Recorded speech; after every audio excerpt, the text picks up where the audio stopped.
আলহামদুলিল্লাহ আমি ভালো আছি। এই মুহূর্তে আমি অপরজন করছি চেরাপুঞ্জি আরোয়া ক্যাপে। এই আমাদের হাতের ডান দিকে আরোয়া ক্যাপের পার্কিং লট রয়েছে, আর আমার পিছন দিকে দর্শকবিন্দু আপনাদেরকে দেখাচ্ছি যে এই যে সাদা সাদা মেঘ, এই হলো গিয়ে চেরাপুঞ্জির মেঘ। এই হলো গিয়ে চেরাপুঞ্জির, আমরা এই মেঘগুলো থেকে এনজয় করছি।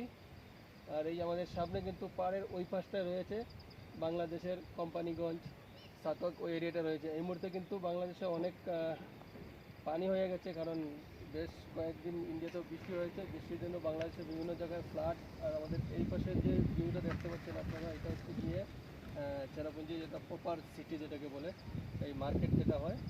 তো দর্শকবিন্দু, আপনারা কেউ যদি না আসেন দেখতে পারবেন না যে চেরাপুঞ্জি কত যে সুন্দর। এই দেখেন চেরাপুঞ্জির মেঘ। আর অ্যাকচুয়ালি চেরাপুঞ্জিকে বলা হয় যে স্কটল্যান্ড অফ দ্য ইস্ট। তো দর্শকবিন্দু, আপনারা আসেন চেরাপুঞ্জিতে, সবাই ভিজিট করেন, এনজয় করেন। আর আমি আশা করি একটা ভিডিওতে দেখা হবে, ছোটো ছোটো ভিডিওতে। সবাই ভালো থাকেন, থ্যাংক ইউ।